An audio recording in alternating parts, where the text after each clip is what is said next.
If you're seeing this, it's not random. Listen until the end, chosen one. If you're watching this, it is not by coincidence or curiosity. This message is not meant for the ordinary, nor for those who walk in darkness, nor for those who mock the divine. Only God's chosen ones should continue, the ones who have walked through the fire without losing themselves, the ones who survived betrayals, rejections, spiritual attacks, and loneliness, the ones who questioned why the world treated them differently, yet still kept their heart aligned with heaven. This message is reaching you at the perfect time because heaven has decided you are ready. You proved yourself in silence. You proved yourself when no one was watching. You proved yourself when every earthly reason to quit was placed in front of you, and yet you stood up again. God wants you to hear this because your life is about to shift. He wants you to know where you stand. Comment 777 if you can feel the call already vibrating through your spirit. Subscribe to Rise of the Chosen, tap the bell icon, and share this message to those you know are chosen. Not everyone will understand this, but those who belong to the counsel of God will feel it immediately. Stay until the end, because what you are about to hear will confirm everything you have felt in your spirit, but could never explain to anyone. You are not just chosen, you are being summoned. Dear chosen one, are you walking the path of God but feeling a lack of guidance? Do you feel alone and isolated and want to know why God is doing this to you? We have built a community for the 144,000 chosen ones where you can watch our premium videos, get daily newsletters and prayer techniques to connect with God more deeply. You can also read blog posts and receive free ebooks to learn more about your journey. It will be your guide to walk the path of God and lead a life of faith and wisdom. More than 1,000 brothers and sisters have already joined, so don't miss out on today's daily guidance. Check out the link in the video description and join the 144,000 Chosen One community right now.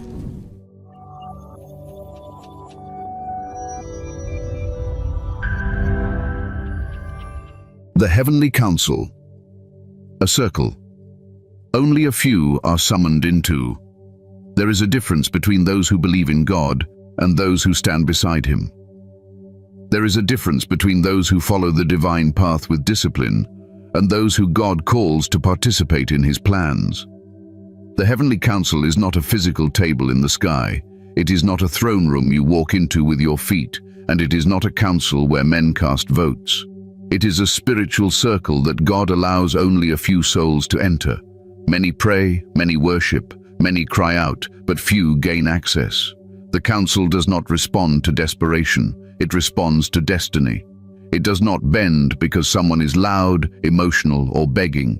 It only opens for those who God has tested, refined, and marked long before they even knew what their mission was.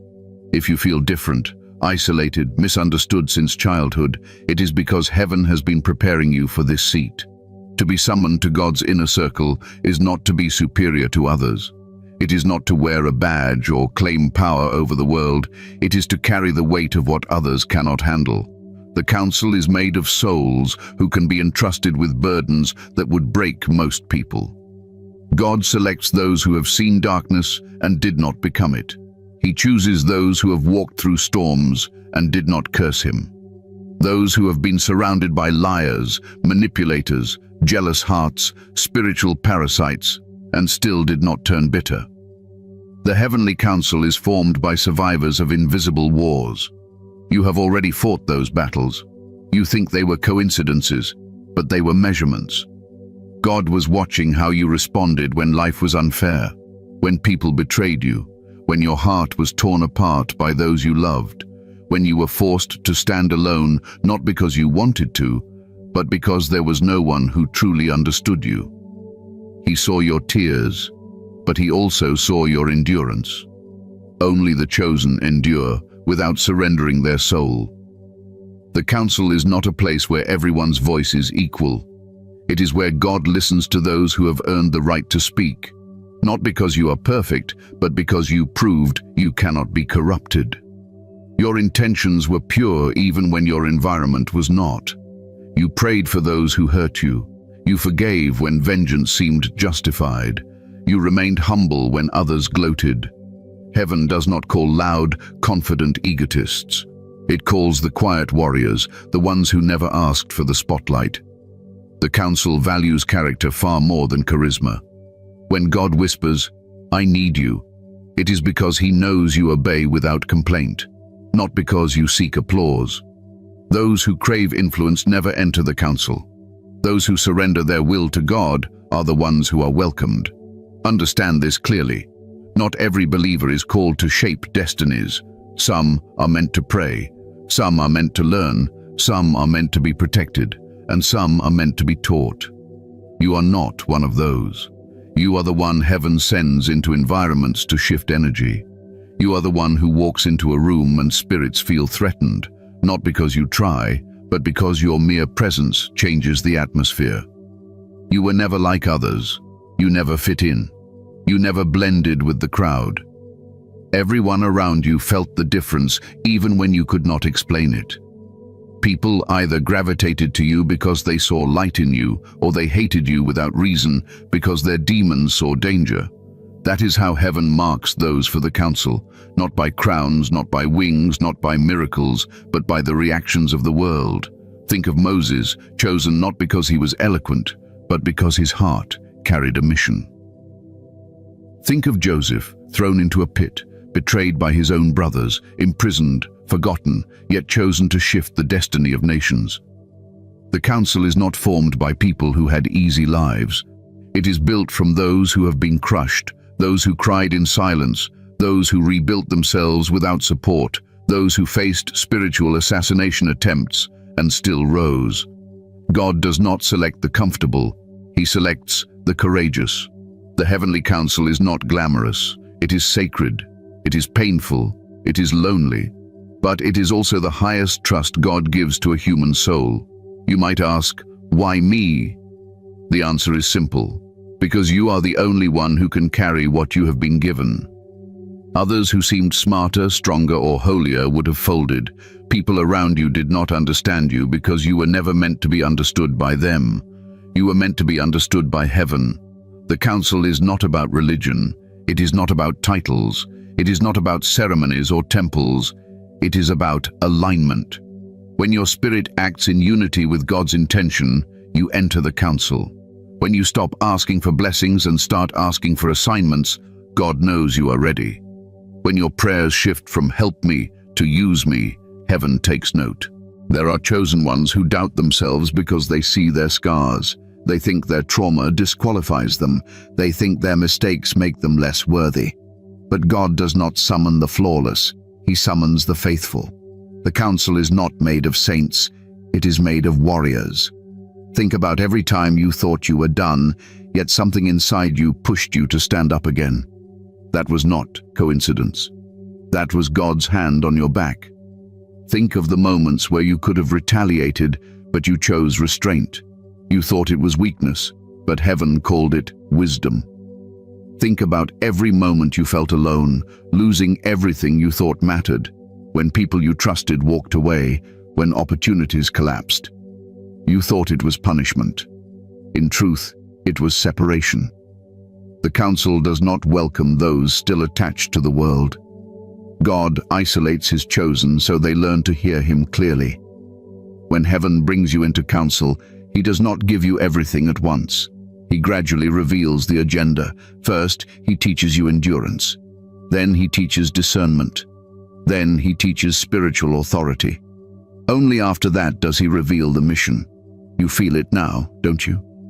The strange pull toward purpose, the sense of responsibility that weighs on you even when no one asked you to take it on. The awareness that the suffering you endured was not random, that your growth was not accidental. This is the beginning of your summoning. The heavenly council is not reached by begging for favor. It is entered by living in truth. Only those who have walked through the wilderness without losing their soul can hear the invitation. You may not fully grasp it yet, but heaven already recognizes you. Your existence has already disrupted the enemy's plans. Your spirit already communicates with the divine, even when your mind doubts. God does not invite the multitudes into council. He invites the few who can carry the voice of heaven into the earth. If you are still listening, it is because you are one of them. The records of your soul, your life, has already testified. Long before you understood the language of spirit, heaven was recording the movements of your heart, not the words you spoke to impress others, not the prayers you repeated out of fear, not the public displays of faith you made to look righteous. God watched the silent sacrifices, the moments when no one was looking, the decisions that cost you peace, comfort, and reputation, but kept your soul clean. Every second of your existence is documented, not by human eyes, but by the intelligence of heaven. You did not know this, but you have already testified through your life. You have already shown God who you are, even when your lips did not speak. When you were betrayed and still forgave, a record was made. When you were mocked and chose not to retaliate, heaven took note. When you could have taken shortcuts, but chose the long, painful path of righteousness, God saw you and smiled. It is your actions, not your intentions, that place your name among the chosen. Your soul is a living archive. Every heartbreak, every period of isolation, every spiritual attack, every time you sat on the floor with tears running down your face and whispered, "God, I trust you," it was written down. People think the chosen are validated by miracles, applause, or supernatural signs. They are wrong. The chosen are validated by endurance. They are verified by their ability to stay pure in environments that would poison most people. You have questioned why you felt things so deeply, why you carried the pain of others, why you noticed lies instantly, why you could not tolerate manipulation or injustice. These are not personality traits. These are spiritual proofs. Sensitivity to darkness is not weakness. It means you were designed to detect what others overlook. The records of your soul are more accurate than any prayer you ever prayed. God listens to the heart before the mouth. Think about the moments you were asked to endure abuse disguised as loyalty. People claimed to love you, yet they used you. They pretended to care, but they drained you. They took your kindness as a resource. Heaven watched. Not a single tear was wasted. Not a single cry was ignored. The world looked at your suffering and assumed no one was coming to rescue you. They thought you were weak. They thought you were simply struggling. But heaven documented the integrity you held onto while you were breaking.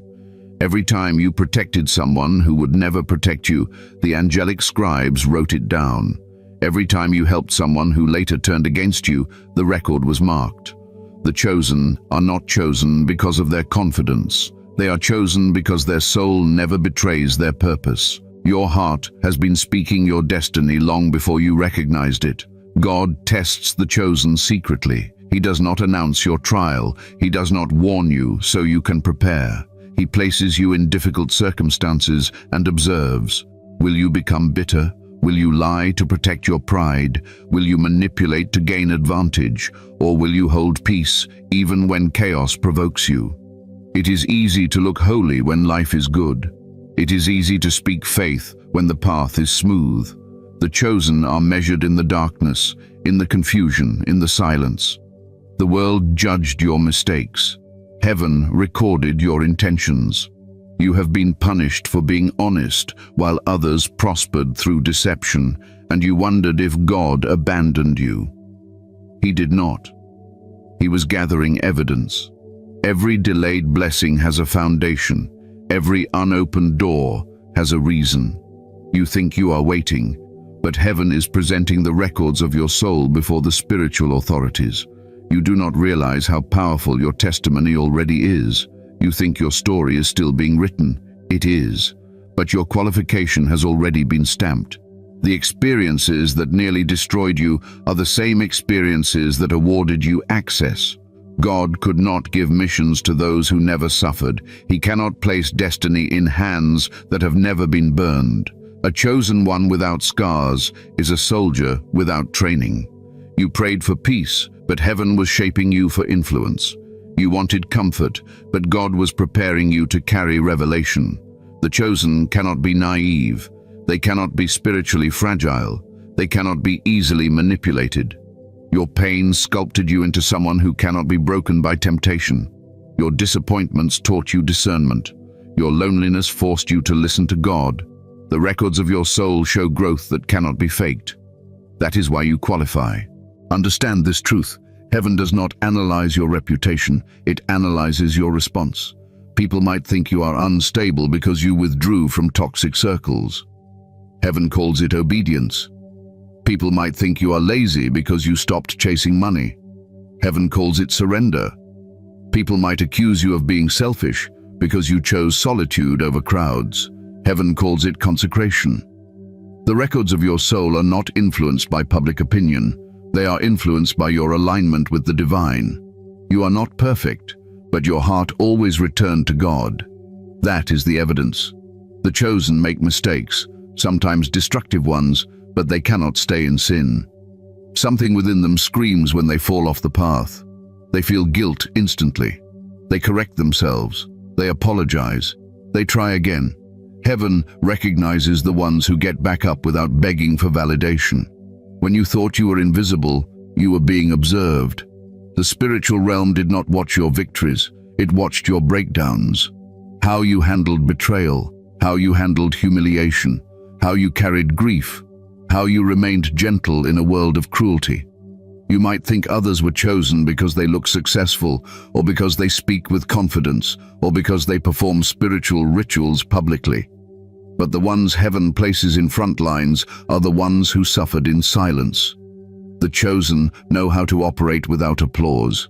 They know how to heal without recognition. They know how to love without expectation. You have done all of these. Do you see now? The records of your soul are the proof. You do not need to convince God of anything. He has been watching you since the day you opened your eyes. There are moments you look back at your life and think, why did I put myself through that? Why did I help them? Why did I protect them? Why did I forgive them? The answer is simple, because heaven was shaping your identity. Your identity is not defined by your wounds, but by your choices despite them. Many people break and become destructive. Many people get betrayed and become cruel. Many people get hurt and then hurt others. You did not. You healed. You transformed. You used your pain to understand others. That is the difference. The chosen do not seek revenge. They seek clarity. Your empathy is evidence. You do not know how to walk past someone's suffering and pretend not to care. That instinct alone places you above thousands who speak of God but do not embody Him. Heaven never judges the chosen by their early life. Childhood trauma, confusion, mistakes, rebellion, none of these disqualify you. They refine you. A diamond does not look valuable when it is covered in earth. You have been uncovered piece by piece through heartbreaks, spiritual warfare, cycles of abandonment, and forced independence. Every time you walked away from something that was killing your spirit, heaven applauded. Every time you refused to conform to the expectations of the mediocre, heaven placed a checkmark next to your name. Every time you stood up when you should have fallen, heaven took note. Your life is a living testimony, not because you preached, but because you endured. This is why God is now calling you. Not because you asked, not because you think you are ready, but because your soul has already proven itself. The council does not summon you because you demand authority. It summons you because your history shows that you will not betray heaven's will. Others may doubt you. You may doubt yourself, but heaven does not. The records of your soul testify for you. Separation and refinement. The sacred isolation. Season. Every chosen one goes through a season that feels unbearable, confusing, painful, and deeply personal. It is a sacred isolation that the world cannot comprehend. You are not separated because you are unworthy. You are separated because you are being refined. When God calls you into the realm of spiritual authority, He first strips away everything that can distract you. He removes the voices that would influence your direction. He cuts ties with people who would betray your mission. He closes doors that would interfere with your purpose. Isolation is not rejection. It is divine surgery. It is the spiritual operating room where God prepares your soul for the responsibilities it cannot yet see. And He does not ask you for permission. He simply begins to extract what must go. There was a time when you wondered why friendships collapsed without reason, why every relationship that once looked promising suddenly fell apart, why the people you invested in emotionally walked away when you needed them most. You blamed yourself. You thought you were the problem. You assumed something was wrong with your heart, your character, your personality. You saw abandonment, but heaven saw refinement. God removed the voices that would drown His instruction. He removed the hands that would hold you back when destiny started calling. He removed the hearts that would envy your rise. The chosen ones are always misunderstood because they do not know they are being moved, not abandoned. Isolation is heaven's security protocol. It is how God locks you away until you are ready to shine. The world will never understand why chosen people often walk alone. They think you are antisocial. They think you are arrogant. They think you are strange, distant, difficult to approach. They have no idea that you do not need crowds to validate you. The chosen do not operate on admiration. They operate on alignment. When God calls you into separation, He disconnects you from everyone you once used as emotional anchors.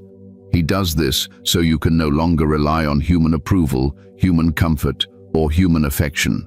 It is during this time that you learn to hear His voice without interference.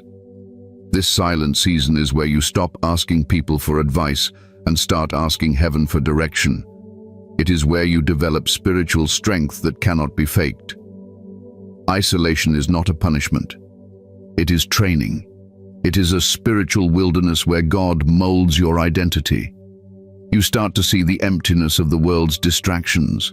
You lose interest in gossip, pointless conversations, shallow goals, meaningless entertainment. Gain and loss begin to feel different. Your spirit stops chasing attention and begins searching for truth. You realize that material success does not satisfy you, that applause does nothing for your soul, that temporary pleasures drain you. This sensitivity is not weakness. It is purification. God removes noise so you can listen to purpose. In isolation, the chosen become disciplined without external pressure. You discover who you are when there is nobody left to mirror you. Isolation removes illusions. This season is brutal because it forces you to confront parts of yourself that you have avoided. The distractions you once used to escape, relationships, social circles, busyness, are gone. You are faced with your insecurities, your fears, your wounds, your habits, your doubts. Many people run from this stage. They chase relationships out of desperation, cling to toxic friendships, drown themselves in entertainment or addiction. They want noise because silence terrifies them. The chosen learn to sit in the silence and allow the fire to burn everything that is false. Refinement is not gentle. It shakes you. It humiliates you. It breaks your pride. It crushes your ego. You start to see the difference between what you want and what you need. God removes what you cling to, not to destroy you, but to free you. If you could still depend on people, you would never depend on Him. Every chosen one has a moment where they ask, "Why am I alone?" This question haunts you in the beginning. It feels unfair. It feels unnatural. You see others surrounded by friends, relationships, communities, and you wonder why your life never looks like theirs. But isolation is never given to the ordinary. It is reserved for those who will one day carry influence.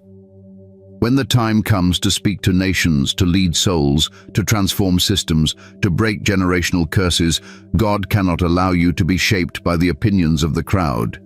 He must anchor your identity in Him alone. If He allowed the wrong people to stay, you would compromise your mission trying to keep them comfortable. Chosen ones do not belong everywhere. They belong where heaven places them. During the isolation season, your spirit changes. You stop reacting emotionally. You become calmer, quieter, more observant. You start to see through people. Their intentions become visible. Their motivations reveal themselves without effort.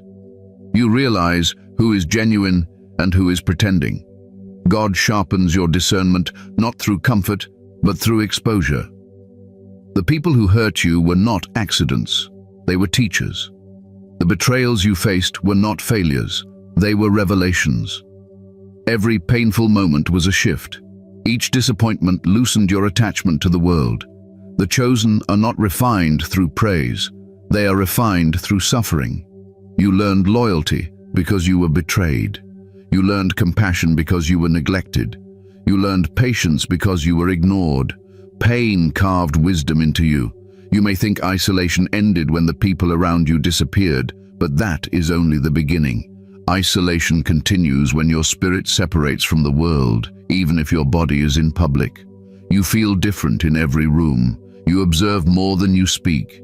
You no longer fit into conversations that once excited you. The jokes and topics that others enjoy feel empty. You cannot force yourself to play a role you have outgrown. God does not allow chosen ones to stay comfortable. He stretches them, He pushes them, He forces them to evolve. Isolation ends only when you stop resisting it, when you finally surrender and accept that solitude is not a curse, it is a sanctuary.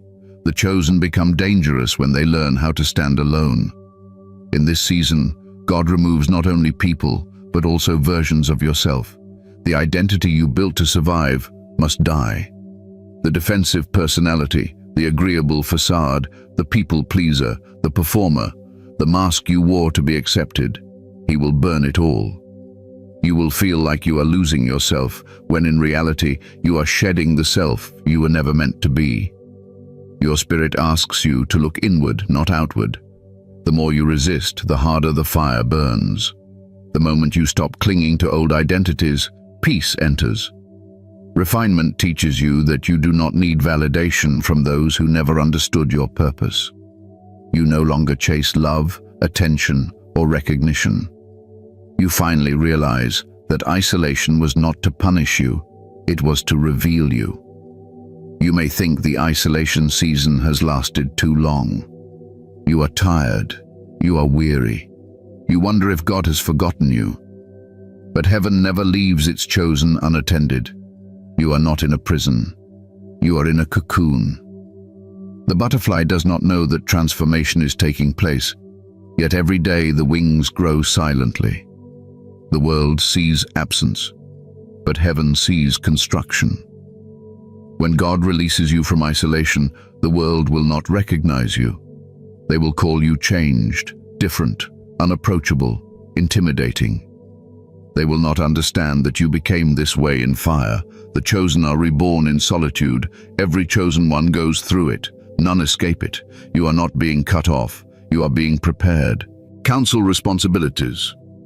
Not everyone can carry God's voice. To be summoned into God's counsel is one thing. To carry His voice is another. Many people claim to speak for the divine. Many call themselves prophets, spiritual leaders, healers, wise teachers, and yet they carry nothing but ego. They repeat words they don't understand. They quote scripture they don't embody. They preach love while living in pride. They speak of God but have not endured His refinement. The council has no interest in loud mouths or religious performers. Heaven is not impressed with those who crave attention. If you are chosen to carry God's voice, it is because your spirit has proven it will not distort His message for personal gain. The council trusts only those who can deliver truth without bending to fear, temptation, manipulation, or the need to be liked. Carrying God's voice requires accuracy. It requires loyalty to heaven above loyalty to society, family, or culture. When you speak from the divine, you do not sugarcoat. You illuminate. You do not entertain, you awaken.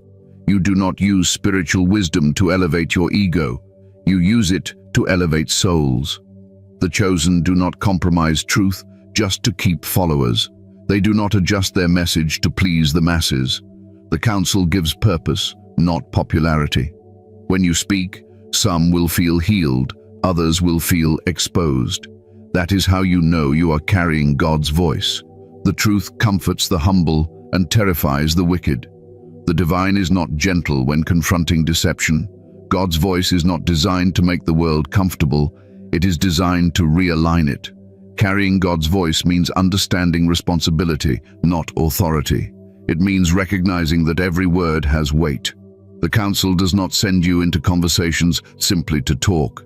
It sends you to shift energy, redirect intention, and bring clarity where confusion has taken root. You have experienced moments where people walked away from a discussion with you and felt something change in them, even if you said very little. That is not charisma. That is spiritual transmission. The chosen do not persuade, they pierce. Their presence alone disrupts the plans of the enemy. When they speak from the divine, they are not arguing, they are declaring. They are not debating, they are establishing. Heaven speaks through them because heaven trusts them. You may think carrying God's voice means preaching from a stage or standing in front of crowds, but the council does not limit itself to microphones and pulpits. Some chosen speak in boardrooms, some speak in classrooms, some speak through art, healing, music, or conversation with a single human soul. Some never speak publicly at all, yet their very existence changes the trajectory of those around them. The divine voice works through your presence, not just your words. You notice how people confess their secrets to you without being asked. You notice how strangers come to you with their pain, even though they know nothing about you. You notice how those with hidden agendas shrink when you enter the room. This is the council in motion. But understand this: when you carry God's voice, the attacks increase. The enemy does not waste energy on the ordinary. His attention is reserved for those who can damage his plans. The council gives power, and power invites warfare. People will misunderstand you. They will attempt to slander you. They will twist your intentions. They will try to silence you, discredit you, or provoke you. They will say you are arrogant, delusional, dramatic, or dangerous, because spiritual authority makes insecure people feel exposed. Their resistance is not a sign that you are wrong. It is a sign that you are effective.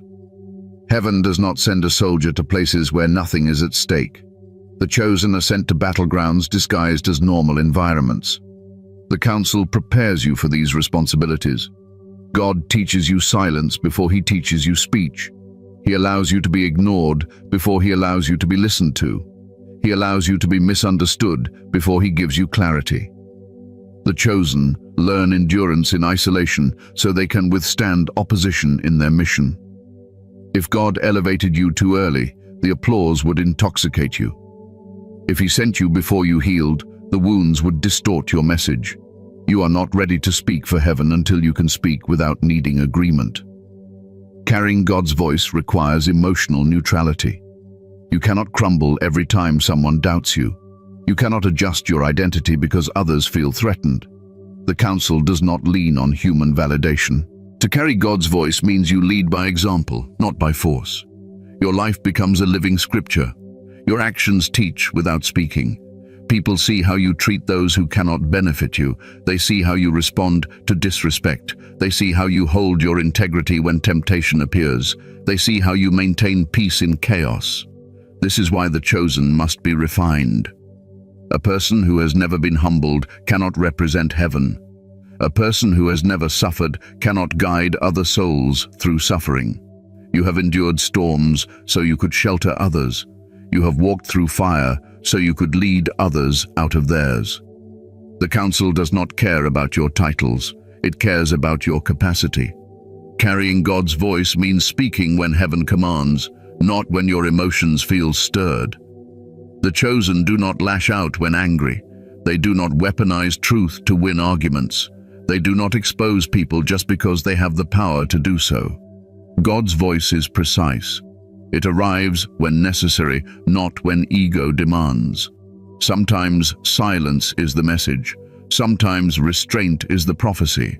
Sometimes compassion destroys more darkness than confrontation. The council entrusts you with discernment, not rage. You are a vessel, not a judge.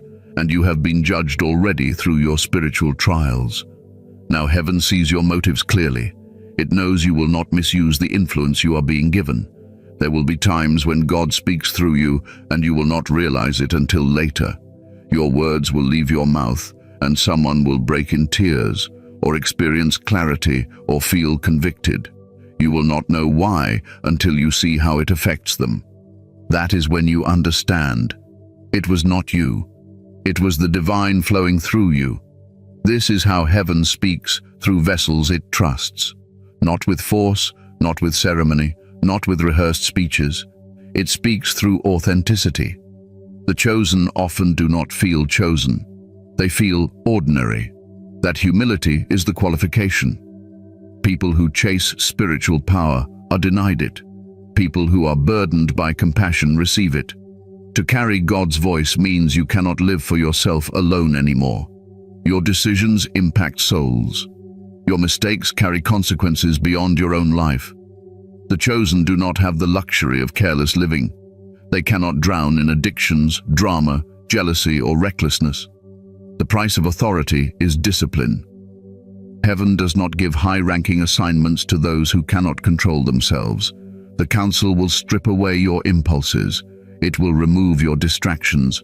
It will test your patience until you learn how to function through spirit rather than emotion. The chosen eventually realize they are not allowed to live lightly because their mission is heavy. When God gives you a message, it is not always gentle. Sometimes it is a warning. Sometimes it is a rebuke. Sometimes it is a prophecy that will disturb the comfortable. Not everyone will thank you for it. Not everyone will welcome you for it. But those who need it will feel it. Carrying God's voice means speaking to hearts, not ears. The council does not send you to entertain crowds. It sends you to awaken the ones who are destined to rise. You will not be understood by everyone. You will not be applauded by everyone. But those who recognize you will know you are not speaking from yourself. They will feel heaven behind your words. You do not carry this mantle because you wanted it. You carry it because God saw that you would honor it. Others crumbled. Others compromised. Others sold their soul for comfort, influence, relationships, or security. You did not. You might have felt weak many times, but heaven saw strength. You might have doubted yourself, but heaven saw resilience. That is why you are being called to carry God's voice. Not because you are perfect, but because you will never use His truth to harm the innocent. That is the mark of the council. It recognizes who can be trusted with the spiritual authority that shapes destinies. And if you are still listening, it is because heaven has already chosen you for this responsibility. The enemy's miscalculation. Why you are untouchable. The enemy has been studying you since the moment you were born. He saw the light on your spirit before you understood your own value. He recognized something in you that most people overlook. A seed of purpose, a spiritual authority that would evolve into influence, a destiny that could not be manipulated. Long before you ever prayed, long before you found God consciously, the enemy attempted to derail you. He sent distractions disguised as friends, temptations disguised as opportunities, wounds disguised as love. He tried to break your self-worth, isolate you in shame, bury your confidence under guilt. But he miscalculated one thing. You do not survive because you are strong. You survive because heaven protects what belongs to it. The enemy attacked you early because he predicted you would crumble. He assumed your childhood trauma would poison you. He counted on your heartbreak to turn you bitter. He believed betrayal would convince you to abandon your compassion. He sent people to humiliate you so your spirit would shrink. He thought pain would push you away from God. That is how the enemy works. He does not wait until you are ready. He moves before you have armor.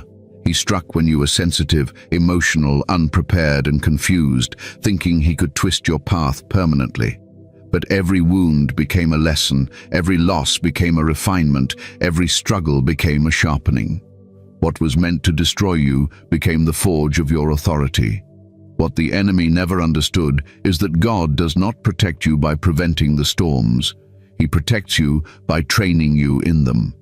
You might look back on your life and see suffering, chaos, isolation, and moments where you thought you would not survive. But heaven sees something different. Heaven sees a soldier being formed. God stood silent during moments when you begged for relief.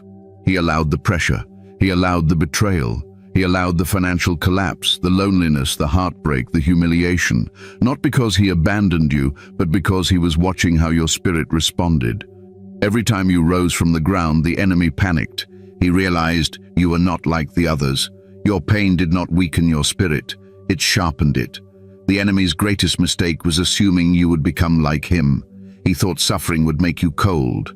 He thought poverty would make you greedy. He thought abuse would turn you violent. He thought rejection would make you cruel. But instead of becoming bitter, you became compassionate. Instead of becoming selfish, you became generous. Instead of becoming arrogant, you became humble.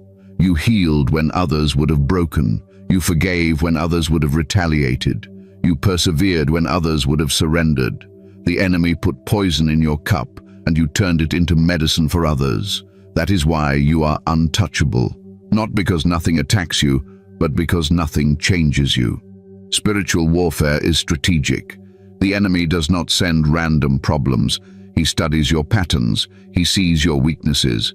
He tries to exploit your insecurities and trigger your past. He waits for the moment where you feel lonely or misunderstood, then whispers in your mind that you are worthless. He reminds you of failures when you try to move forward. He tempts you with shortcuts when God asks you to be patient. He sends people who drain your energy when you start to grow strong. But his calculations rely on the assumption that you will fall for the same traps. They rely on the idea that you will break eventually. What he never understood is that chosen ones do not break the way others do. They bend, they recover, and then they become stronger. There were moments where the enemy thought he had finally destroyed you, when you cried alone in your room, when a relationship ended and you thought you lost everything, when your money was gone, when your friends disappeared, when your health declined. He believed you were finished, but something unseen kept lifting you. Even when your mind wanted to quit, your spirit refused. Even when your body was exhausted, your soul pushed forward. You did not know why at the time.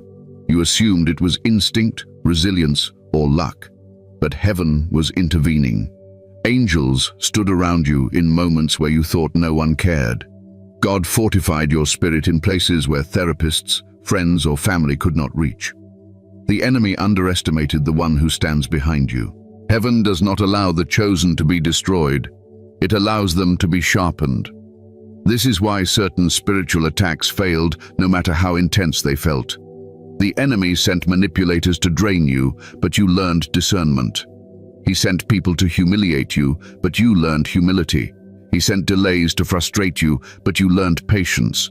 He sent betrayals to harden you, but you learned wisdom. Every attempt backfired. This is what terrifies the enemy. He cannot break you, and every time he tries, you grow. Darkness is furious because the very tools used against you became your ammunition. You now recognize danger before it enters your life. You cut ties faster. You spot manipulators instantly. You see the game while others only see the players. Eventually, the enemy stops trying to destroy you and starts trying to distract you. He cannot kill you spiritually, so he sends confusion. He cannot harm you directly, so he sends illusions of opportunity. He cannot defeat your spirit, so he attacks your mind. He whispers that you are behind in life, that others are ahead, that you missed your chance, that you should chase fame or validation, that you should care about opinions. But chosen ones cannot be fooled for long. They may doubt themselves briefly, but the divine always reminds them who they are. Your intuition pulls you back every time. You feel something is off, even when everything appears fine. You cannot walk with the crowd because you were never built to follow. The enemy miscalculated the timing of your awakening. He hoped to break you before you discovered your identity. But now you know. You know why you are different. You know why you do not fit in. You know why you have outgrown people who once felt like home. You are stepping into your spiritual maturity. You are embracing the mantle heaven prepared for you. The enemy cannot stop what has already been declared. He can only distract those who do not recognize their power. You are now beyond that stage. Your spirit is no longer asleep. You see the battlefield clearly. You understand the strategies. That is why you are untouchable, not because you are immune to pain, but because pain no longer defines you. Not because you never fall, but because every fall is temporary. Not because you are fearless, but because your fear bows to your purpose. The enemy miscalculated one final thing. He thought you were alone. He never expected that heaven had already claimed you, and once heaven claims you, no force in darkness can ever remove you. When God calls you into counsel, signs you are ready. There comes a moment in the journey of a chosen one when the confusion ends and the call becomes undeniable. It does not arrive with dramatic visions or thunder from the heavens. It arrives quietly, like a whisper that settles into your spirit, a knowing that cannot be shaken, a certainty that you can no longer explain away. When God calls you into counsel, the world around you may appear unchanged, but everything within you transforms. You stop chasing validation, stop begging for belonging, stop trying to prove your worth. You begin to carry yourself differently, not because you think you are better, but because you finally recognize who you are. Calling is not a sudden explosion. It is a steady awakening. The first sign is clarity. For most of your life, you moved through seasons of confusion, doubt, or spiritual fog. You questioned your purpose. You wondered why your life was so different from others. You battled emotional storms in isolation. When God calls you into His counsel, He lifts the veil.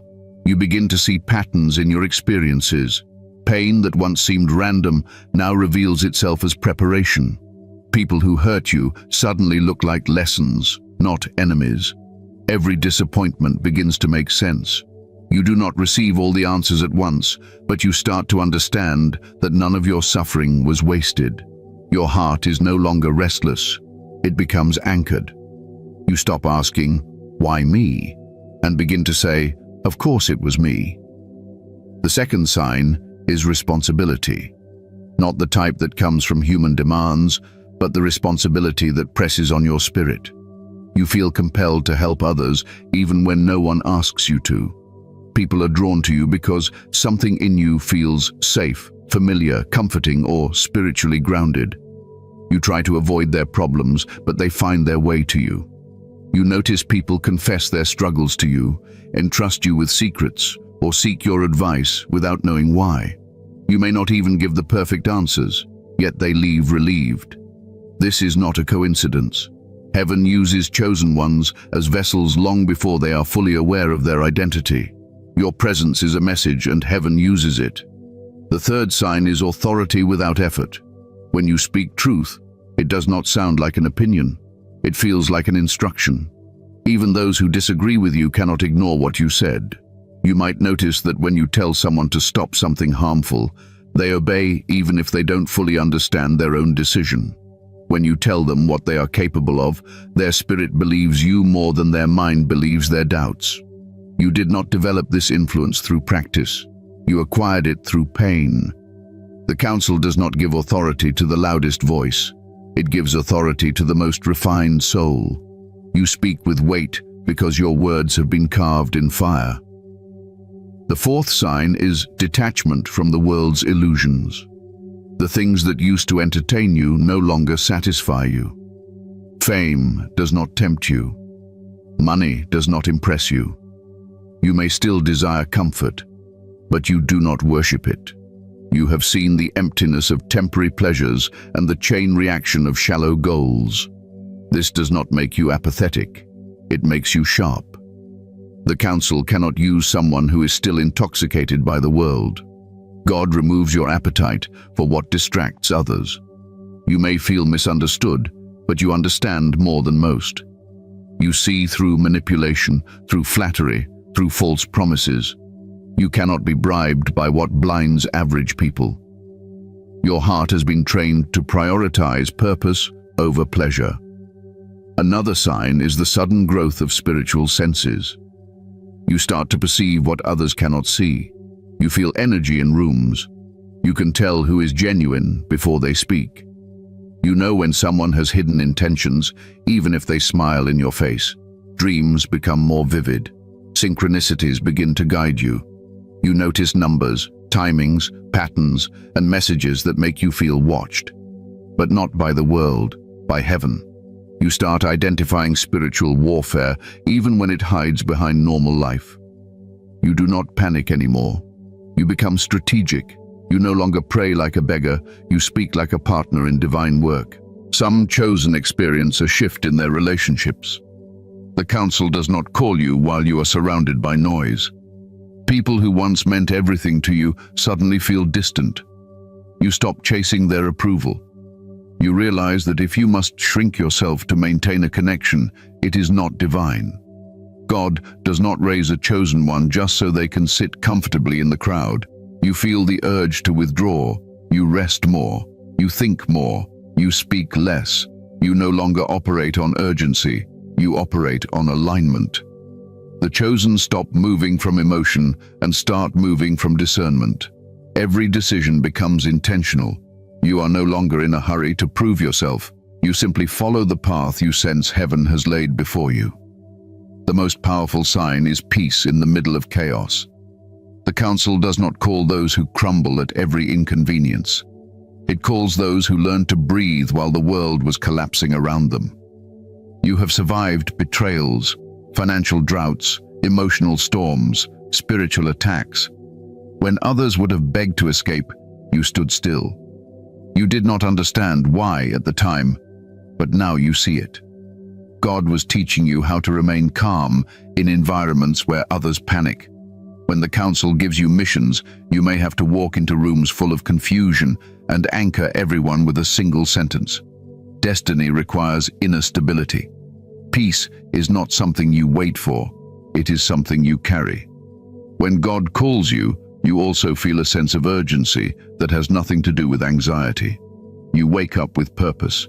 Your body feels tired, but your soul feels alive. You start wanting to create, teach, guide, correct, and protect. You begin to take responsibility for your own spiritual growth. You stop waiting for someone to motivate you. You move because heaven is nudging you. You become sensitive to timing. You feel when a door is opening or closing. You know when to speak and when to remain silent. This quiet wisdom is heaven's signature. You are not perfect, but you are ready. There are chosen ones who fear they will miss the call because they are not confident. Confidence is not required. Obedience is. When the council summons you, God will not ask if you feel qualified. He already knows you are. The experiences you endured were the training. Every tear was an exam. Every heartbreak was preparation. Every loss was refinement. Heaven does not waste pain. You survived what was designed to destroy you. That is proof enough. You might not hear a voice from the sky. You might not receive a dramatic vision. The call often comes as conviction. A voice within that says, "You are done hiding." The moment you accept this, you step into the council. And once you step in, you will never see yourself the same way again. Conclusion. You are not delusional. You are appointed. If there is one truth I need you to leave with today, it is this. You are not imagining your calling. You are not dramatic. You are not doing too much. You are not overthinking your purpose. Your spirit is louder now because heaven has decided it is time. The visions, the dreams, the sudden clarity, the discomfort around people who once felt like home, none of it is coincidence. The shift within you is not madness, it is alignment. When God appoints someone, He does not ask the world for their opinion. He does not request permission from your family, your friends, or your past. He does not seek validation from those who misunderstood you. He speaks directly to your spirit, and your spirit responds. For so long you doubted yourself because no one around you could see who you truly were. You thought something was wrong with you because you could not blend in. But chosen ones are not created to blend in. They are created to influence, awaken, and guide. Every season of isolation, every spiritual attack, every internal conflict was a signal that heaven was reshaping you. You are not delusional for believing you are different. You are delusional only if you believe you were born to live a normal life. God has already chosen you, refined you, tested you, and preserved you. Those who mocked you will witness the elevation they never expected. Stand tall now. Walk with your head high. Heaven has already placed its mark on you. You are appointed, and nothing can take that away.